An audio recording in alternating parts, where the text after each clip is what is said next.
నమస్తే, welcome to see news. నేను Pushpa. Bulletin లో ముందుగా హెడ్లైన్స్. కందుల దుర్గేష్ కు డిప్యూటీ సీఎం ప్రశంసలు. అందమైన ఆంధ్రప్రదేశ్ కనిపిస్తోందని కితాబు. జగన్ సమాధానం చెప్పలేక పారిపోయారు. Rajahmundry city MLA Adireddy Srinivas.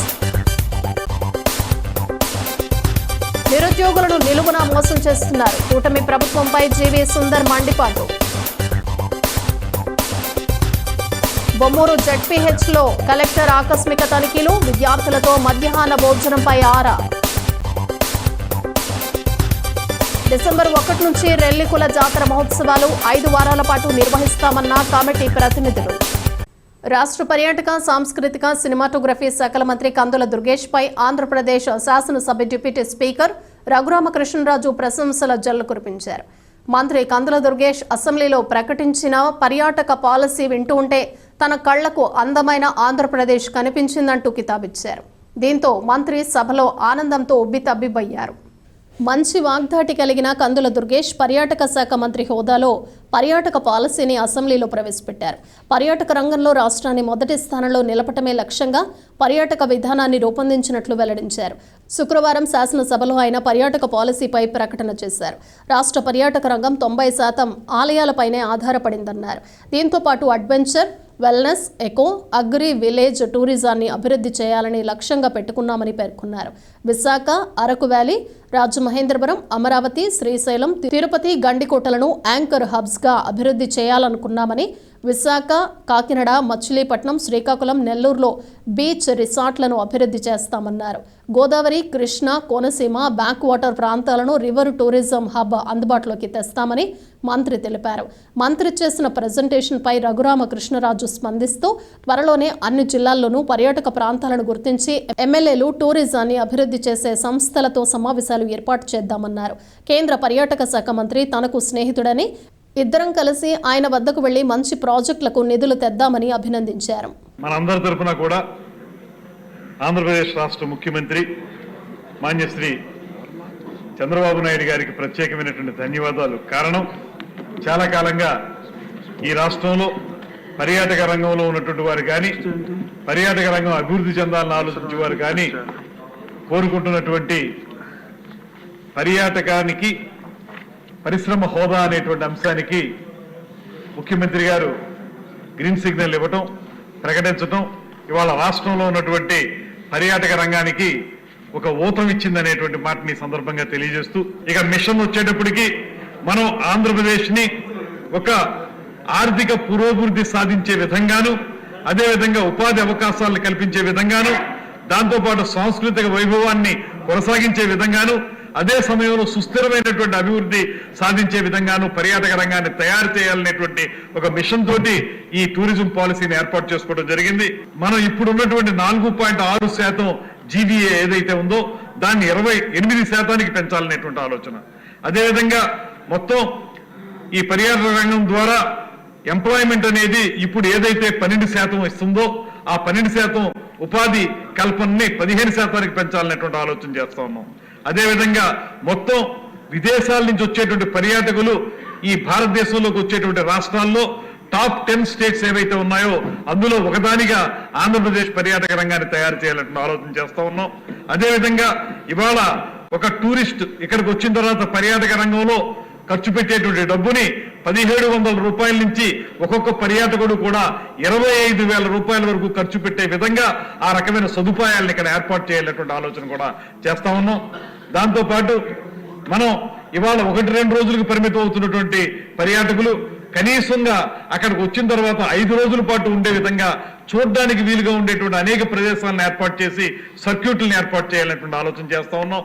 అదేవిధంగా ఇవాళ 3,500 మాత్రమే ఉన్నటువంటి మొత్తం హోటల్స్ లో ఉన్నటువంటి రూముల్ని 10,000కి పెంచాలనేటువంటి ఆలోచన కూడా ఇందులో పెట్టుకోవడం జరిగింది.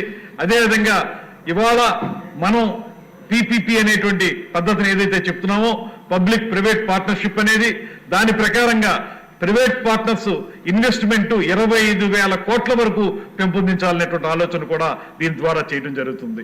ఇందులో వ్యూహాత్మకమైనటువంటి పిల్లర్స్ కొన్ని ఏర్పాటు చేసుకోవడం జరిగింది. అందులో ఇక్కడ మన డైవర్సిఫికేషన్, డెస్టినేషన్ డెవలప్మెంట్ అంటే కేవలం ఒకే తరహా పర్యాటక అభివృద్ధి కాకుండా, అంటే మనకు చూసేటప్పటికి ఆంధ్రప్రదేశ్లో 90% పర్యాటక రంగం కేవలం టెంపుల్ టూరిజం మీద మాత్రమే ఆధారపడి ఉంది. అలా కాకుండా అడ్వెంచర్ టూరిజం కానివ్వండి, వెల్నెస్ టూరిజం కానివ్వండి, ఎకో టూరిజం కానివ్వండి, ఇలాంటి విలేజ్ టూరిజం కానివ్వండి, అగ్రి టూరిజం కానివ్వండి, ఇలా చూసుకుంటే దాన్ని డైవర్సిఫై చేసి వివిధ రకాల పర్యాటక విధానాలని నెలకొల్పాలనేటువంటి ఆలోచన చేస్తా ఉన్నాం. మంత్రి గారు మీరు ఎక్స్ప్లెయిన్ చేస్తా ఉంటే నాకు ఒక అందమైన ఆంధ్రప్రదేశ్ ఊహించుకుంటూ ఉన్నా. ఎందుకంటే అంత అద్భుతంగా ఉంది మీ ఆలోచన, ప్రెజెంటేషన్. మీరు చెప్పినట్టుగానే ప్రతి జిల్లాలో ఒక కాన్క్లేవ్ సంబంధిత ఎమ్మెల్యేస్ తో, ఇంట్రెస్టెడ్ ఎంటర్ప్రెన్యూర్స్ తో ప్రతి జిల్లాలో కూడా, ఏ జిల్లాలో ఇందాక మీరు అన్నట్టు కొన్ని బయటికి తెలియనివి ఉన్నాయి, అవన్నీ కూడా తీసుకుంటే మీ విజన్ అద్భుతం. మీకు ఇద్దరు గొప్ప నాయకుల సపోర్ట్ ఉంది. సో కాబట్టి అందమైన ఆంధ్రప్రదేశ్ ఖచ్చితంగా చూస్తాం. అలాగే కేంద్రంలో కూడా పర్యాటక టూరిజం మంత్రి గారు నాకు మంచి స్నేహితులు, అక్కడికి కూడా మనం కలిసి వెళ్దాం. వైసీపీ పాలనలో మాజీ ముఖ్యమంత్రి వైఎస్ జగన్మోహన్ రెడ్డి విలాసాలకు 5,701 కోట్ల ప్రజా ధనంతో జగన్ జల్సా పథకాన్ని అమలు చేశారని రాజమండ్రి సిటీ ఎమ్మెల్యే ఆదిరెడ్డి శ్రీనివాస్ విమర్శించారు. జగన్ నేరాల ఖ్యాతి దేశంలోని సిబిఐని దాటి ప్రపంచంలోని యుఎస్ కోర్ట్ ఆఫ్ జస్టిస్కి వెళ్లిందని, ప్రపంచ అవినీతి పోటీలు పెడితే జగన్కు గోల్డ్ మెడల్ వస్తుందని ఎద్దేవా చేశారు. రాజమండ్రి ప్రెస్ క్లబ్లో శనివారం ఆయన మీడియాతో మాట్లాడుతూ ప్రజాధనాన్ని జగన్ ఏ విధంగా దుర్వినియోగం చేశారో వివరించారు. జగన్ తాడేపల్లి ప్యాలెస్లో కూర్చొని జగన్ 5,701 కోట్లతో జల్సాలు చేశారని, కేవలం ఎగ్ పఫ్లు తినటానికి 3.62 కోట్లు ఖర్చు పెట్టారని ఎద్దేవా చేశారు. ప్యాలెస్లో పెన్నులు, పేపర్ల కోసం 3.84 కోట్లు, తాడేపల్లి ప్యాలెస్ ఐరన్ ఫెన్సింగ్ కోసం 12.85 కోట్లు, సచివాలయాలకు రంగులు వేసి తొలగించేందుకు 3,000 కోట్లు, సర్వే రాళ్ల మీద జగన్ ఫోటోల కోసం 700 కోట్లు, ప్యాలెస్లో ప్రభుత్వ ఖర్చులకు 15.25 కోట్లు, మద్యం షాపుల్లో ఎలుకలు పట్టేందుకు 1.36 కోట్లు, ప్యాలెస్ వద్ద 986 మంది సెక్యూరిటీకి 1000 కోట్లు, ప్రహరీకి 10 కోట్లు, ప్యాలెస్ ముందు రోడ్డు నిర్మాణానికి 5 కోట్లు దర్జాగా ఖర్చు చేసి దుబారా చేశారని అన్నారు. ఇప్పుడు తాజాగా విద్యుత్ ఒప్పందాల్లో అదానీ సంస్థ ద్వారా 1,350 కోట్లు ముడుపులు స్వీకరించారని ఎఫ్బీఐ నిర్ధారణకు వచ్చిందన్నారు. వీటికి సమాధానం చెప్పాల్సి వస్తుందనే జగన్ అసెంబ్లీకి రాకుండా బెంగళూరుకి పారిపోయారని వ్యాఖ్యానించారు. టీడీపీ నాయకులు వర్రే శ్రీనివాస్, నక్కా చిట్టిబాబు, మజ్జి రాంబాబు, బొడ్డిగ రాధా, నల్లం శ్రీను, కొయ్యల రమణ, ద్వారా పార్వతీ సుందరి, ఇన్నమూరి రాంబాబు, కంటిపూడి శ్రీనివాస్, బొడ్డిగ రవి, కడలి రామకృష్ణ, పోలాకి పరమేష్ తదితరులు పాల్గొన్నారు. పోస్టులు అదే పోస్టులు ఎన్డీఏ కూటమి ఎవరైనా పెట్టి మహిళల్ని కించపరిచినా మీకు కూడా అదే చట్టాలు వర్తిస్తాయి. వాళ్ళు గడ్డి తిన్నారు కదా అని చెప్పి మనం గడ్డి తినక్కర్లేదు అని చాలా స్పష్టంగా చెప్పారు మాకు. ఇది మా నాయకత్వం, ఇది మా చిత్తశుద్ధి. మీరు ఎమ్మటనే 5 నెలల్లోనే రాజకీయ సన్యాసం అంటే అధికారంతో వచ్చే మదంతో మీరు ప్రవర్తించారు. ప్రజాక్షేత్రంలో ప్రజల పక్షాన పోరాడే శక్తి వైసీపీకి లేదు, ఉండబోదు కూడా భవిష్యత్తులో. ఏదో గాలిలో వచ్చింది అధికారం, ఇష్టానుసారంగా ప్రవర్తించి రాష్ట్రాన్ని పాడు చేశారు, కానీ వాళ్ళకి ప్రజల పక్షాన నిలబడాలన్న ఆలోచన కూడా లేదు. నిజంగా ఉంటే ఈ 5 సంవత్సరాలు యువత గురించి ఏ రోజైనా ఆలోచించారా? ఈ 5 నెలల్లో అసెంబ్లీ సాక్షిగా మేము ఈ రాష్ట్రానికి వచ్చిన పెట్టుబడులన్నీ కూడా అసెంబ్లీ సాక్షిగా చూపించాం. ఎన్ని వేల కోట్లు వచ్చినాయి, ఎన్ని వేల ఉద్యోగాలు ఇస్తామన్నాం అన్నది 5 నెలల్లో మేము సాధించిన ఘనత అంతా కూడా తెలియచేసాం. ప్రజలు చూస్తూ ఉన్నారు, జరుగుతూ ఉన్నాయి పనులన్నీ కూడా. రానున్న రోజుల్లో మేము యువతకు కూడా విజ్ఞప్తి చేస్తూ ఉన్నాం, ఎవరి కారు మీరు మీ నైపుణ్యాన్ని అభివృద్ధి చేసుకుంటూ వచ్చే అవకాశాన్ని సద్వినియోగపరచుకోవడానికి మీరు సంసిద్ధంగా ఉండండి. ఈ రాష్ట్రం ఊహించిన విధంగా అభివృద్ధి జరగబోతూ ఉంది వచ్చే 5 సంవత్సరాల్లో. వందే భారత్ మాదిరిగా స్పీడ్ పెంచుతాం, తప్పకుండా పెంచుతాం. ఈరోజు అసెంబ్లీ సాక్షిగా కానివ్వండి, లేకపోతే లోకేష్ గారి దగ్గరగా ఆయన చేస్తున్న కార్యక్రమాన్ని చూడడం, దాన్ని బట్టి కూడా నేను ఓపెన్గా చెప్తా ఉన్నాను, ఇదొక ఛాలెంజ్. గత 5 సంవత్సరాలు ఈ రాష్ట్రం నష్టపోయిందంతా చూశారు. ఈ 5 నెలల్లో ఏం జరుగుతూ ఉంది నా కళ్ళతో నేను చూశాను. మన ఎవ్వరు ఊహకు అందని విధంగా అభివృద్ధి జరగబోతూ ఉంది రాబోయే 5 సంవత్సరాల్లో. ఈ రాష్ట్రాన్ని విడిచి వెళ్ళిన వారందరికీ కూడా ఈ రాష్ట్రం వైపు చూసే పరిస్థితులు దగ్గరలో రాబోతూ ఉన్నాయి. వాళ్ళందరూ కూడా ఇక్కడికి వచ్చి ఈ అభివృద్ధిలోని భాగస్వాములు అయ్యే పరిస్థితులు అది దగ్గరలో ఉన్నాయి. ఇది నా ఒక్కడి విశ్వాసం కాదు, ఓపెన్ ఛాలెంజ్ చెప్తా ఉన్నాను వైసీపీ వాళ్ళని. భవిష్యత్తులో మీరు చూసిన తర్వాత జరగని పరిస్థితులు ఎప్పుడైనా ఉంటే నన్ను ప్రశ్నించండి. పేపర్ మిల్లు మీద కూడా ఏదైతే అగ్రిమెంట్ అవ్వక కార్మికులు ఇబ్బంది పడతా ఉన్నారో ఆ అంశాన్ని కూడా గౌరవ ముఖ్యమంత్రి గారి దృష్టికి తీసుకెళ్ళడం జరిగింది.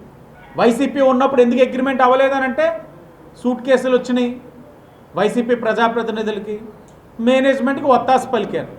ఏ కలెక్టర్ గారు ప్రజాప్రతినిధులు లేకపోతే లేబర్ డిపార్ట్మెంట్ పరిధి దాటిపోయింది. ప్రభుత్వమే చొరవ తీసుకునే పరిస్థితి కనబడతా ఉంది. అది గౌరవ ముఖ్యమంత్రి గారి దృష్టికి కూడా తీసుకెళ్ళాం. దానిపైన కూడా చర్యలు ఉంటాయి. బ్లేడ్ బ్యాచ్, గంజాయి బ్యాచ్ గురించి ఏదైతే ఈ నగరం పట్టి పీడుస్తున్న సమస్య తగ్గుతూ ఉన్నా శాశ్వత పరిష్కారం రావాలి.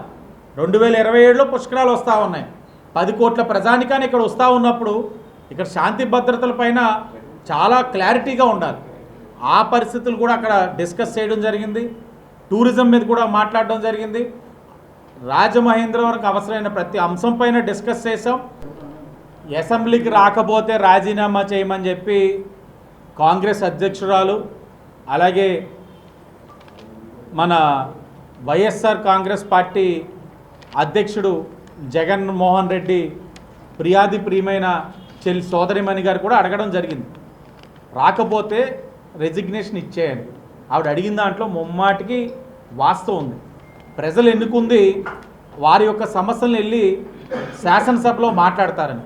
కానీ ఈయన శాసనసభలో మాట్లాడడం మానేసి ఆయన మైకుల్లో మాట్లాడుకొని ఇంటి దగ్గరించి ప్రెస్ మీట్లు పెడతా ఉన్నారు. ఒకటి, ప్రతిపక్షంలోకి వచ్చిన తర్వాత రికార్డెడ్ ప్రెస్ మీట్స్ ఆగిపోయి ఇప్పుడు లైవ్ ప్రెస్ మీట్స్ పెడుతున్నారు, శుభ పరిణామం. ఇంకొకటి, ప్రజా సమస్యలపైన మాట్లాడమంటే ఆయన వ్యక్తిగత సమస్యలు బయటకు వస్తున్నాయని బెంగళూరుకి ఫ్లైట్ ఎక్కి పోతా ఉన్నారు. ఇప్పటికీ అడుగుతూ ఉన్నాం, వస్తే అసెంబ్లీకి రండి, సమాధానం చెప్పండి. అదానీ స్కామ్లో మీ పాత్ర ఉందా లేదా సమాధానం చెప్పాల్సిన అవసరం ఉంది. రాష్ట్ర ప్రజలు అందరూ చూస్తూ ఉన్నారు, దేశ ప్రజలు చూస్తూ ఉన్నారు. మాటికి అనేవారు వాళ్ళ పార్టీ ప్రజాప్రతినిధులు, మా జగనన్న నొక్కుడు చూస్తూ ఉంటే బటన్ నొక్కుడు, మిగతా రాష్ట్రాలు ఆశ్చర్యపోతున్నాయి అన్నప్పుడు రాష్ట్ర ప్రజలు అందరూ ఏమనుకున్నారంటే సంక్షేమ బటనే నొక్కుతున్నాడు అనుకున్నారు. కానీ జోబులకు నొక్కుతుంది అదేని అర్థం కాల. ఇప్పుడు అర్థం అవుతా ఉంది. వాళ్ళు కూడా కరెక్ట్గానే చెప్పారు వైసీపీ వాళ్ళు. నొక్కుడు అంటే వ్యక్తిగతంగా ఆయన నొక్కుతున్న నొక్కుడు. అది అర్థం కాలేదు, ఇప్పుడు అర్థమైంది. ఆయన ఇప్పుడు వచ్చి కంపల్సరీగా మీడియా ముందు అదానిలో నా పాత్ర లేదు అని చెప్పాల్సిన అవసరం ఉంది. రాష్ట్రానికి చంద్రబాబు ముఖ్యమంత్రి అయితే తమకు జాబులు వస్తాయని చాలా మంది నిరుద్యోగ యువత ఓటేసి గెలిపించారని, అయితే ప్రభుత్వం అధికారంలోకి వచ్చిన తర్వాత ఒక్క జాబ్ నోటిఫికేషన్ కూడా విడుదల చేయలేదని, నిరుద్యోగులు తమకు అర్హత లేకుండా పోతోందనే భయంతో ఆందోళన చెందుతున్నారని పట్టభద్రుల ఎమ్మెల్సీ అభ్యర్థి జీవి సుందర్ అన్నారు. స్థానిక లూదర్గిరిలో ఉన్న రాజీవ్ గాంధీ విద్యా సంస్థల కాన్ఫరెన్స్ హాల్లో శనివారం జరిగిన మీడియా సమావేశంలో సుందర్ మాట్లాడుతూ, చంద్రబాబు ప్రభుత్వం అధికారంలోకి వచ్చిన వెంటనే మొదటి సంతకం డిఎస్సిపై చేస్తారని, అయితే ఆ తర్వాత అంతగా నోటిఫికేషన్ విడుదలపై చిత్తశుద్ధి ప్రదర్శించడం లేదని విమర్శించారు. తాను ఉభయ గోదావరి జిల్లాల పట్టభద్రుల శాసన మండలి అభ్యర్థిగా పోటీ చేస్తున్నానని, ఈ సందర్భంగా జిల్లాలోని పలు లైబ్రరీలు నిరుద్యోగ యువతను కలిస్తే తమకు వయసు అయిపోతోందని ఆవేదన వ్యక్తం చేస్తున్నారని ప్రభుత్వం దృష్టికి తెచ్చారు. డిఎస్సితో పాటు కానిస్టేబుల్ పోస్టుల భర్తీపై కూడా ప్రభుత్వం వెంటనే నోటిఫికేషన్ విడుదల చేయాలని డిమాండ్ చేశారు. ప్రభుత్వ అలసత్వం వల్ల నిరుద్యోగులకు నష్టం జరుగుతూ ఉంటే ఎవరు బాధ్యత వహిస్తారని ప్రశ్నించారు. తాను ఏ పార్టీకి ప్రభుత్వానికి వ్యతిరేకం కాదని, అయితే వారి తరపున తన గళం వినిపిస్తున్నట్లు తెలిపారు. గంజాయిని అరికట్టడానికి ప్రయత్నం చేస్తున్నామని ప్రకటించిన ప్రభుత్వం ఎన్నికల ముందు విశాఖపట్నం పోర్టులో పట్టుబడిన 25,000 కోట్ల డ్రగ్స్ గురించి ఎందుకు మాట్లాడటం లేదని నిలదీశారు. 3,000 నిరుద్యోగ భృతి ఇస్తామని బడ్జెట్లో ₹1 కేటాయించలేదన్నారు. వైసీపీ ప్రభుత్వం లాగానే ప్రతీకారేచ్ఛతో టీడీపీ పాలన సాగిస్తోందని విమర్శించారు. డిసెంబర్ 9లోగా నిరుద్యోగ పట్టభద్రులందరూ తమ ఓటు ఖచ్చితంగా నమోదు చేసుకోవాలని కోరారు. నేను మీ GV Sundar, east west graduate MLC కాన్స్టిట్యున్సీకి గ్రాడ్యుయేట్ ఎమ్మెల్సీగా నిలబడడానికి మీ ముందుకు వచ్చాను. అయితే నేను కొంత రీసెర్చ్ చేశాను. అది మీ అందరికీ కూడా ఆ రీసెర్చ్ మీ అందరికీ కూడా ఒకసారి షేర్ చేసుకుందామని మీ ముందుకు వచ్చాను. అయితే ఫస్ట్ థింగ్ ఏంటంటే ఈ 2024లో కూటమి ప్రభుత్వం ఏర్పడిన తర్వాత మోస్ట్ ఇంపార్టెంట్ సంతకం కింద చంద్రబాబు నాయుడు గారు భావించి మోస్ట్ ఇంపార్టెంట్ విషయం కింద అపోజిషన్లో ఉన్నప్పుడు అలయన్స్ భావించి ప్రామిస్ చేసిన ఫస్ట్ థింగ్ ఏంటంటే మొదటి సంతకం.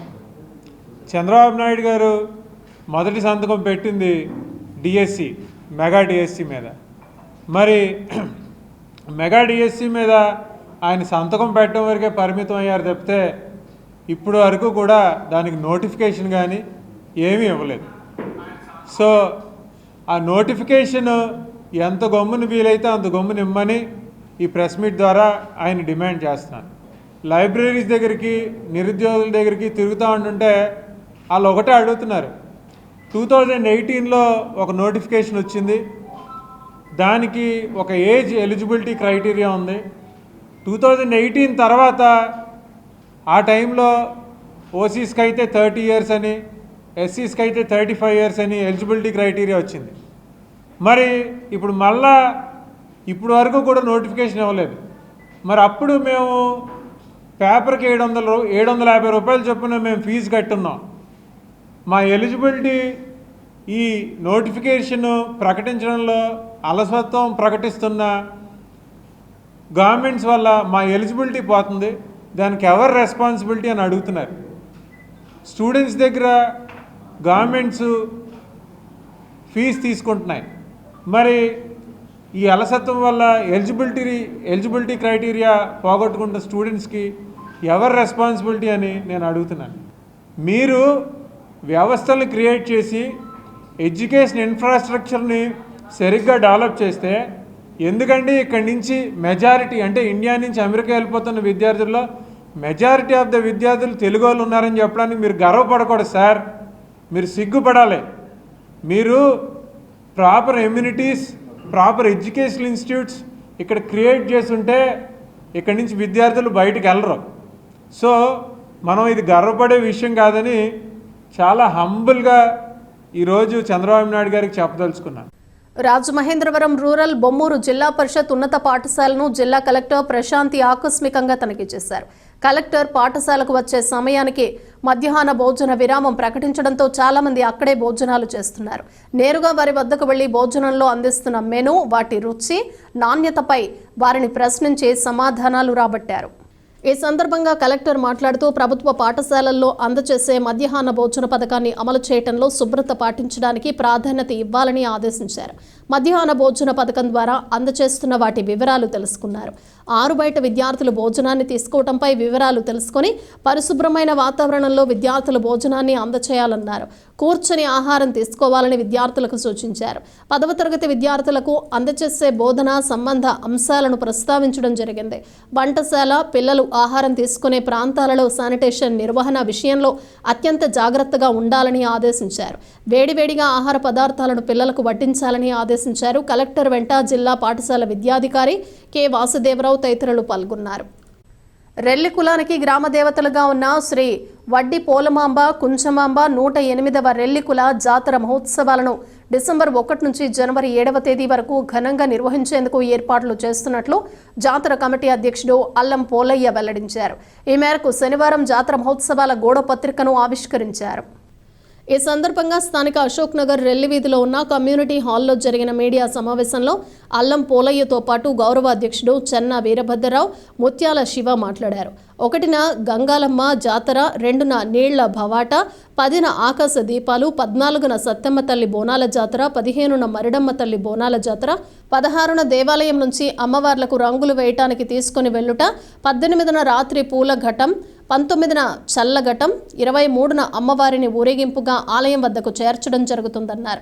జనవరి 2న దుర్గాలమ్మ భావన జాతర, 6న రాత్రి అమ్మవార్ల ఊయల సేవ, బాణాసంచా కార్యక్రమం, 7వ తేదీన జాతర ఆఖరి రోజు నేల వేషాలు, బల్ల వేషాలు, వివిధ రకాల వేషధారణలతో ఊరేగింపు బయలుదేరి bypass road, Tadithota, Jampeta, Azad Chowk, Saikrishna theatre, deluxe centre, main road మీదుగా ఊరేగింపు చేస్తూ అమ్మవార్ల దేవాలయం వద్దకు వచ్చి ముగింపు కార్యక్రమం జరుగుతుందని వివరించారు. 2 తెలుగు రాష్ట్రాల నుంచి 1,50,000 మంది రెల్లి కుల సంఘీయులు ఈ జాతర మహోత్సవాలకు తరలివస్తారని తెలిపారు. గతంలో ముఖ్యమంత్రి ఎన్టీ రామారావు ఇక్కడకు వచ్చి పూజలు చేసి భోజనం కూడా చేసి వెళ్లారని అన్నారు. ఈ కార్యక్రమంలో రెల్లికుల పంచాయతీ పెద్దలు వీర్రాజు, మీసాల శివరామకృష్ణ, ముత్యాల మురళీకృష్ణ, బంగారు బుల్లెట్ ప్రసాద్, చెన్నై వెంకటరమణ, అల్లం విజయ్ కుమార్, ముత్యాల చిన్న అప్పారావు తదితరులు పాల్గొన్నారు.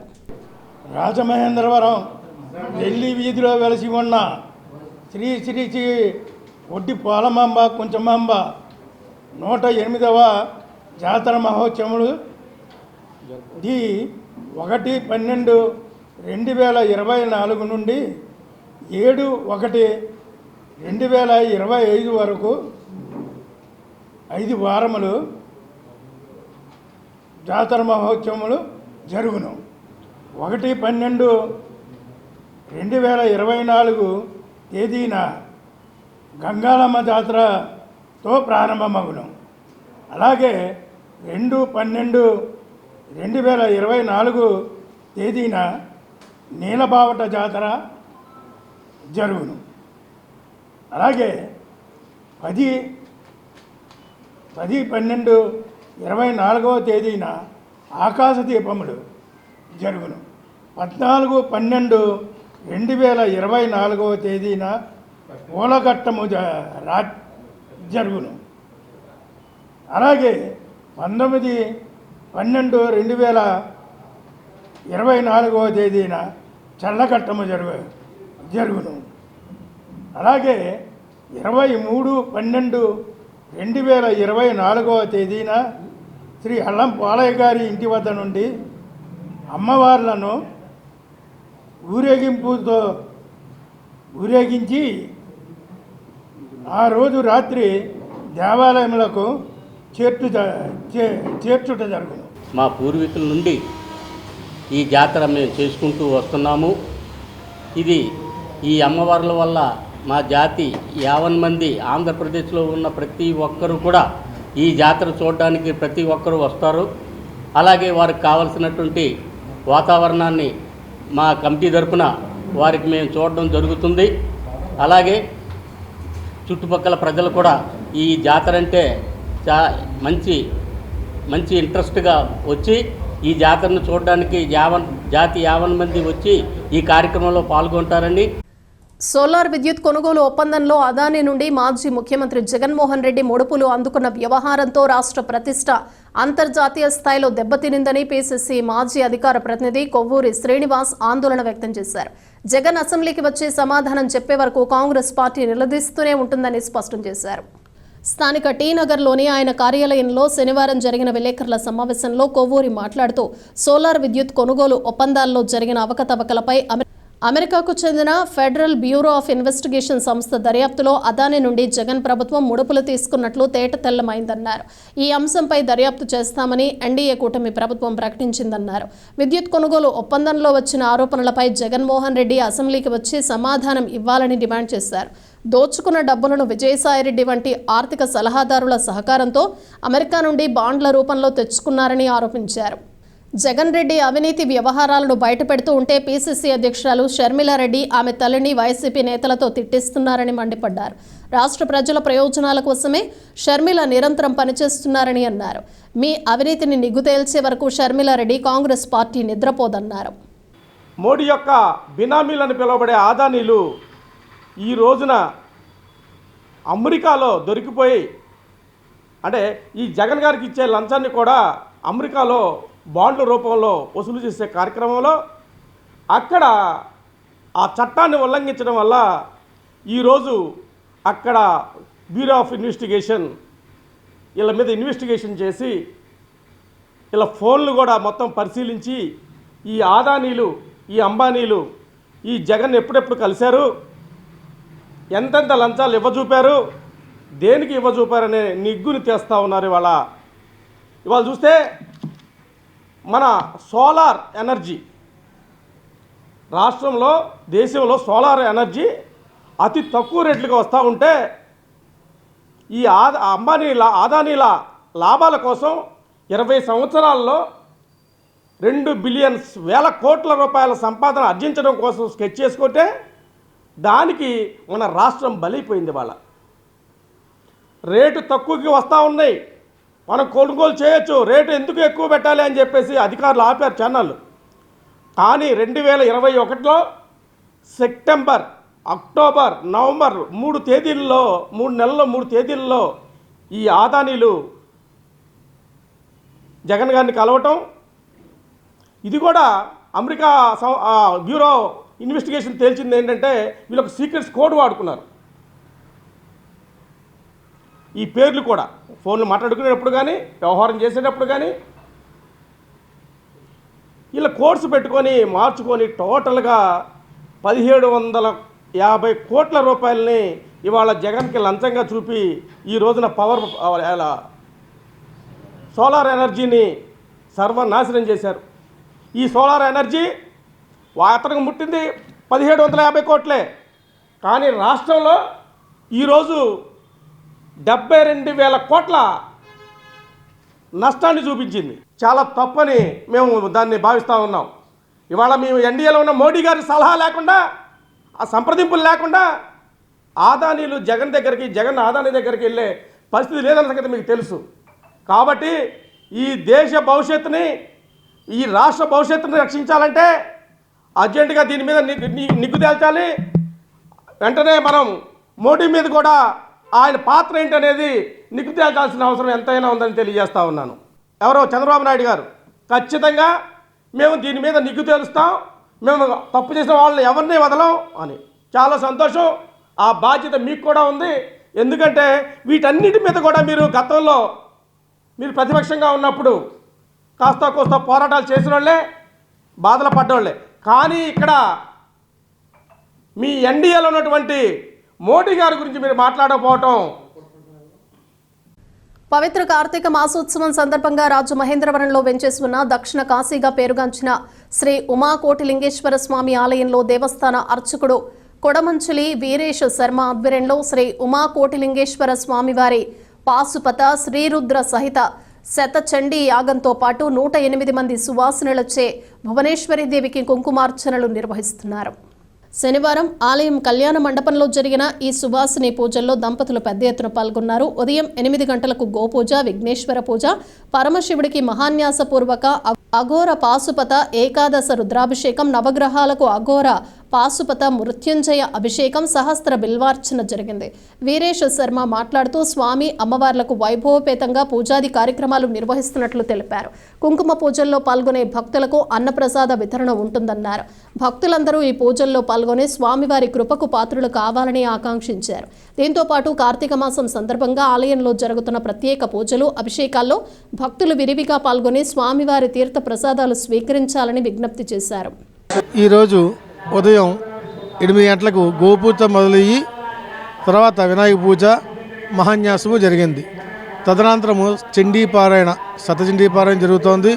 ఓ పక్క సూర్య నమస్కారాలు జరుగుతున్నాయండి, ఓ పక్క గణపతి చతురావత తరపనాడు కార్యక్రమం జరుగుతోంది. దీని తర్వాత స్వామివారికి అభిషేకం జరుగుతుందండి. ఈ అభిషేకం తర్వాత అందరూ భక్తులందరికీ కూడా కాస్త ప్రసాదం పెట్టి మళ్ళీ 3 గంటలకి చండీ యాగం ప్రారంభమవుతుంది. ఇదంతా కూడా సాయంకాలం 6-6:30 వరకు జరుగుతుంది. ఆ తర్వాత ధూప సేవ, ప్రాకార సేవ జరిగి అనంతరం స్వామివారికి అన్నప్రసాదం వితరణ జరుగుతుందండి. రాష్ట్ర వ్యాప్తంగా కూటమి ప్రభుత్వం అధికారంలోకి వచ్చిన తర్వాత మహిళలు, యువతులపై అత్యాచారాలు, అఘాయిత్యాలు అధికమయ్యాయని, వాటిని అరికట్టడానికి చర్యలు చేపట్టకపోతే పిసిసి అధ్యక్షురాలు వైఎస్ షర్మిలారెడ్డి ఆదేశాల మేరకు మహిళా కాంగ్రెస్ ఆధ్వర్యంలో పెద్ద ఎత్తున ఆందోళనలు చేపడతామని జిల్లా అధ్యక్షురాలు మోతా శారద వెల్లడించారు. ది రాజమండ్రి ప్రెస్ క్లబ్లో శనివారం జరిగిన మీడియా సమావేశంలో మోతా శారద మాట్లాడుతూ మహిళలపై నేరాల నిరోధానికి ప్రభుత్వం డాక్యుమెంటరీలు రూపొందించి అవగాహన కల్పించాలని సూచించారు. గంజాయి, మద్యం వినియోగం అధికమై నేరాలు ఎక్కువగా జరుగుతున్నాయని, కడియంలో సాక్షాత్తు హోంమంత్రి అనిత ప్రాతినిధ్యం వహిస్తున్న ప్రాంతంలో కూడా నేరాలు జరుగుతున్నాయని ధ్వజమెత్తారు. ప్రభుత్వం నేరాల నియంత్రణ, నేరం చేసిన వారిపై కేసు నమోదు, శిక్షలు త్వరితగతిన వేసేందుకు చర్యలు తీసుకోవడంలో నిమ్మకు నీరెత్తినట్లు వ్యవహరిస్తోందని ఆగ్రహం వ్యక్తం చేశారు. రాజకీయ నాయకుల అండతో ఇటువంటి నేరాలకు పాల్పడుతున్న వారిని పోలీసులు వదిలేస్తున్నారని మండిపడ్డారు. దేశంలో రాహుల్ను ప్రధానమంత్రిగా, రాష్ట్రంలో వైఎస్ షర్మిలారెడ్డిని ముఖ్యమంత్రిగా చేసేందుకు డీసీసీ అధ్యక్షుడు టీకే విశ్వేశ్వరరెడ్డి నాయకత్వంలో పనిచేస్తామని తెలిపారు. రూరల్ మండల అధ్యక్షురాలు కె పార్వతి, పెద్దిరెడ్డి పద్మావతి నాయుడు మాట్లాడారు. ఇంకా సమావేశంలో K Leelavathi, K Seetha, K Subhalakshmi తదితరులు పాల్గొన్నారు. మగవారు చాలామంది అంటే ఈ దేశంలో చాలామంది మరి తాగుడికి బానిసై తన కుటుంబాన్ని ఎంతోమంది కుటుంబాలు పాడు చేసుకుంటున్నారండి. తాగుడు మత్తులో పడి ఫ్యామిలీ పరంగా ఎంతో బాధపడుతున్నారండి. ఎన్నో ఫ్యామిలీస్ బాధపడుతున్నారండి. అయితే ఈ తాగుడిని, ఈ మందు షాపులను పెట్టి ఏ ప్రభుత్వం వచ్చినా సరే మందు షాపుల్ని మరి తీయడం జరుగుతులేదండి. మెయిన్ లేడీస్ కోరుకునేది ఏంటంటే మరి మందుని అరికట్టాలండి. ఈ మందుని అరికట్టలేకపోతే మరి ఎన్నో కుటుంబాలండి మేము చూసిన కన్నా చాలా కుటుంబాలు చాలా రోడ్డు బారిన పడుతున్నాయండి. ఈ విషయాన్ని ఏ ప్రభుత్వం వచ్చినా సరే మరి గుర్తించడం లేదండి. మరి ఈ విషయాన్ని షర్మిలమ్మ గారు పట్టించుకొని మరి న్యాయం చేయాలని చెప్పి నేను సభాపూర్వకంగా మాట్లాడుతున్నానండి. ఎవరి నుంచి కూడా ఎవరి బాధలు తప్పించుకోలేకపోతున్నామండి. చాలామందికి మందుకు బానిసలైపోయి, గంజాయికి బానిసలైపోయి, మానవులు చాలా హింసించేటటువంటి క్రూరత్వమైనటువంటి సమాజంలో మనం ఉన్నామండి. ఇలాంటి క్రూరుల దగ్గర మధ్యలో మనం ఉన్నందుకు చాలా చింతిస్తున్నాం. మరి ఆనాడు ఇందిరాగాంధీ మరి తొలి మహిళగా భారత ప్రధానిగా ఉండి చాలామందికి 20 సూత్రాల పథకాలు అవి పెట్టి మాలాంటి వాళ్ళు ఎందరో తెలియకపోయినప్పటికీ కూడా మంచి పనులు చేస్తూ తన ఆఖరి రక్తపు పొట్టు వరకు కూడా మన దేశానికి ఘనంగా నివాళులర్పించినటువంటి గొప్ప మహిళ. అలాంటి కాంగ్రెస్ పార్టీలో మేమందరం మరి విశ్వేశ్వరరెడ్డి గారి ద్వారా, మరి షర్మిలా మేడం గారి ద్వారా, శారదా మేడం గారి ద్వారా, అలాగే బ్రదర్ లూథరన్ గారి ద్వారా మేము ఎంతో గౌరవంగా ఉంటూ ఈ ప్రభుత్వం వచ్చిన తర్వాత హత్యలు, మానభంగాలు కూడా చాలా ఎక్కువయ్యాయండి. ఎందుకంటే మన జమ్మల మడుగులో చూస్తే చంటి పాపని మరి కరిసి చంపి అత్యాచారం చేసినట్లుగా చూసాం. మరి అలాగే హిందూపురంలో చూస్తే మరి అత్తా కోడల్ని కూడా ఇద్దరిని కూడా గ్యాంగ్ రేప్ జరిగినట్లుగా మనం చూస్తూ ఉన్నాం. మరి ఇలాగ రోజు రోజుకి కూడా హత్యలు పెరిగిపోతూ ఉన్నాయి. ఈ కూటమి ప్రభుత్వం కానివ్వండి, ఇంతకు ముందు అన్నటువంటి గత ప్రభుత్వం కానివ్వండి, దిశ యాక్ట్ కూడా చేశారు. కానీ అది విఫలమైపోయిందండి. మహిళల పట్ల ఎన్ని చట్టాలు ఉన్నటువంటి అప్పటికి కూడా మహిళలకి ఎవరు కూడా ఏ న్యాయం చేయట్లేదు. అప్పుడు శ్రీమతి ఇందిరాగాంధీ గారు ప్రధానమంత్రిగా ఉన్నప్పుడు కాంగ్రెస్ పార్టీ ఒక భరోసాతో, కాంగ్రెస్ పార్టీ ఒక బలముతో మరి మహిళలకి కొన్ని హక్కులు కానివ్వండి, ఆస్తి పంపకాల హక్కులు కానివ్వండి, ఇలాంటివన్నీ ఇచ్చి మరి చాలా హత్యలు కూడా తక్కువ జరిగినట్లుగా చూస్తూ ఉన్నాం. మరి ఈ రోజుల్లో గంటకి 2-3 హత్యలు, మానభంగాలు కూడా జరుగుతూ ఉన్నాయి. మరి మన హోమ్ మినిస్టర్ గారు ఇలాంటి దాంట్లోని ఇంప్లిమెంట్ చేయాలి, ఇంకా వేగవంతంగా చేసి పోలీస్ యాక్ట్ కూడా ముందుకు నడిపించాలి. మరి ఎందుకు నిరుహంగా నిమ్మకి నీరెత్తినట్లు చూస్తుందో ఈ ప్రభుత్వం మాకు అర్థం కావట్లేదు. ప్రస్తుత సమాజంలో మహిళలు అభివృద్ధి చెందటానికి ప్రభుత్వంతో పాటు స్వర్ణాంధ్ర లాంటి స్వచ్ఛంద సేవా సంస్థలు అందిస్తున్న సహకారం అభినందనీయమని విశ్రాంత telecom deputy general manager PV Chalapathi Rao ఆకాంక్షించారు. స్థానిక లాలా చెరువులోని స్వర్ణాంధ్ర స్కిల్ డెవలప్మెంట్ సెంటర్లో జరిగిన 75వ బ్యాచ్ ఉచిత కుట్టు శిక్షణ ముగింపు వేడుకల్లో ఆయన ముఖ్య అతిథిగా పాల్గొన్నారు.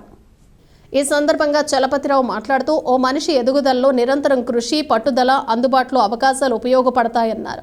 స్వర్ణాంధ్ర సేవా సంస్థ ప్రత్యేకించి మహిళల కోసం టైలరింగ్, డ్రెస్ మేకింగ్, మగ్గం వర్క్లలో ఉచిత శిక్షణ అందించడం అభినందనీయమన్నారు. మరో ముఖ్య అతిథి విశ్రాంత రైల్వే అధికారి చెర్ల రాజరాజేశ్వరి మాట్లాడుతూ మహిళల అభ్యున్నతికి ఇలాంటి స్కిల్ డెవలప్మెంట్ సెంటర్లు అవసరం ఎంతో ఉందన్నారు. మహిళలకు వివిధ అంశాలపై చక్కని శిక్షణ అందిస్తున్న స్వర్ణాంధ్ర సేవా సంస్థ సేవలు ఆదర్శనీయమన్నారు. స్వర్ణాంధ్ర ముఖ్య నిర్వాహకులు రాంబాబు మాట్లాడుతూ గత 27 సంవత్సరాలుగా సుమారు 18,000 మంది మహిళలకు టైలరింగ్ అండ్ డ్రెస్ మేకింగ్, మగ్గం, కంప్యూటర్, బ్యూటీషియన్ కోర్సుల్లో ఉచిత శిక్షణ అందించామన్నారు. 75వ బ్యాచ్లో ఉత్తీర్ణులైన 50 మందికి సర్టిఫికేట్లు, జ్ఞాపికలు అందజేశారు. 76వ బ్యాచ్ తరగతులను లాంఛనంగా ప్రారంభించారు. టీచర్ దివ్య, సిబ్బంది మీరా కుమారి, ప్రసాద్, హరికృష్ణ తదితరులు పాల్గొన్నారు. జిల్లాలోని వివిధ హైవే పోలీస్ స్టేషన్ల పరిధిలో గల ముఖ్యమైన ట్రాఫిక్ జంక్షన్ల మోరంపూడి, పిడిరగొయ్యి, జేఎన్ రోడ్, ఏవి అప్పారావు రోడ్, లాలా చెరువు పాయింట్లను జిల్లా ఎస్పీ డి నరసింహకిషోర్ పరిశీలన చేశారు. అక్కడ ప్రమాదాల నివారణకు తీసుకోవాల్సిన జాగ్రత్తలు, సూచనల బోర్డుల ఏర్పాటుపై ట్రాఫిక్, లా అండ్ ఆర్డర్ పోలీసులకు పలు సూచనలు చేశారు. SP Narasimha Kishore traffic, law and order ఇన్స్పెక్టర్లతో కలిసి పరిశీలించి యాక్సిడెంట్లు, నేరాల నియంత్రణకు సీసీ కెమెరాలు, స్పీడ్ కంట్రోల్, ట్రాఫిక్ బోర్డులు, సరైన లైటింగ్ ఏర్పాటు చేయాలని అధికారులకు ఆదేశించారు. ఈ సందర్భంగా జిల్లా ఎస్పీ మాట్లాడుతూ జిల్లాలో హైవేపై యాక్సిడెంట్స్ నియంత్రణకు ముందస్తు ప్రణాళిక సిద్ధం చేశామని, దాని ప్రకారం తగిన చర్యలు తీసుకుంటున్నామని, రహదారి భద్రతపై ప్రజలకు, విద్యార్థులకు అవగాహన కార్యక్రమాలు ప్రతిరోజు జిల్లా అంతటా నిర్వహిస్తున్నామని తెలియజేశారు. Inspector Anusuri Srinivasarao, inspector Kasi Viswanath, inspector G Umamaheswararao, inspector Nabi, inspector Chinta Suribabu, sub inspector Ayyappareddy తదితరులు ఉన్నారు. రాజమహేంద్రవరం రూరల్ పిడిరగోయి పంచాయతీ పరిధిలోని శ్రీ లక్ష్మీనగర్ సాయిబాబా పుంత రోడ్లో ఉన్న విజయ సిరామిక్స్ లో కూలి పని చేసుకుంటూ జీవనం సాగిస్తున్న చూచికొండ సత్యవతి, సిగడం పద్మ కుటుంబాలకు చెందిన తాటాకిల్లు విద్యుత్ షార్ట్ సర్క్యూట్ వల్ల జరిగిన అగ్ని ప్రమాదంలో కాలి బూడిదయ్యింది. వారికి బాధ్యతా సేవా సంస్థ ద్వారా సహాయం అందజేశారు. వైఎస్ఆర్ కాంగ్రెస్ పార్టీ రాష్ట్ర కార్యదర్శి, బాధ్యతా సేవా సంస్థ అధ్యక్షులు గిరిజాల వీర్రాజు, స్థానిక వైఎస్ఆర్ కాంగ్రెస్ పార్టీ నాయకులు, మాజీ వార్డు సభ్యులు మేడి త్రిమూర్తులు, మాజీ ఎంపీటీసీ పిల్ల లక్ష్మణ్, చిలకల రామారావు ద్వారా విషయం తెలుసుకుని వారితో అగ్ని ప్రమాద బాధితులను పరామర్శించారు. బాధిత కుటుంబాలకు బాధ్యతా సేవా సంస్థ ద్వారా నిత్యావసర వస్తువులు, బియ్యం, దుప్పట్లు, చీరలు, వంట సామాగ్రి, నగదును అందజేశారు. ప్రభుత్వం కూడా మానవతా దృక్పథంతో స్పందించి వారిని ఆదుకోవాలని కోరారు. ఈ కార్యక్రమంలో ఎలుగొండి రవి, పున్నమరాజు వీర్రాజు తదితరులు పాల్గొన్నారు. సోషల్ మీడియాలో మహిళలను అసభ్యకరంగా దూషిస్తే కూటమి ప్రభుత్వం చూస్తూ ఊరుకోదని ఏపీ మహిళా సహకార ఆర్థిక సంస్థ రాష్ట్ర చైర్పర్సన్ కావలి గ్రీష్మ అన్నారు. గుంటూరులోని జిల్లా మహిళా ప్రగతి ప్రాంగణంలోని రాష్ట్ర కార్యాలయంలో గ్రీష్మ బాధ్యతలు స్వీకరించారు.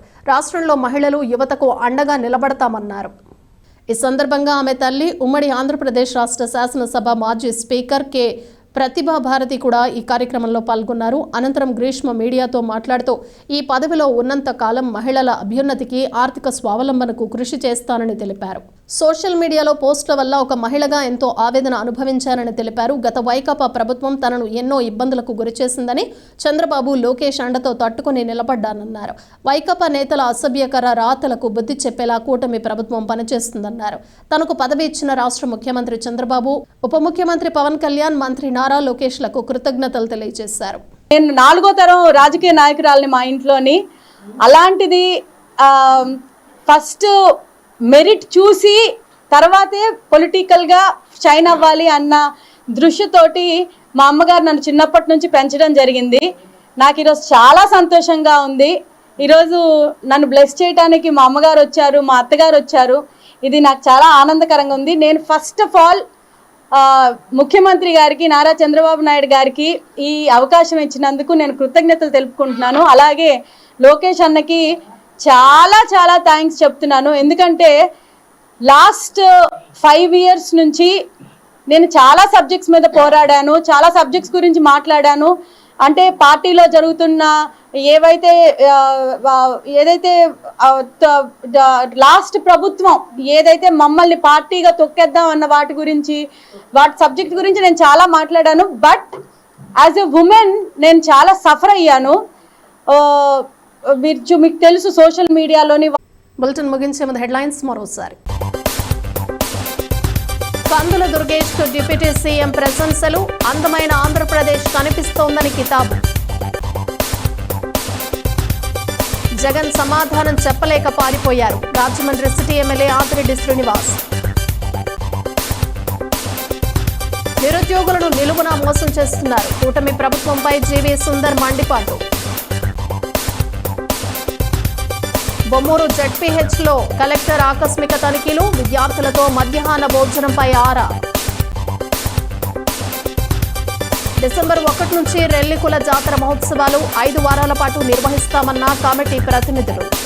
ఇవి బులెటిన్ విశేషాలు. Keep watching see news.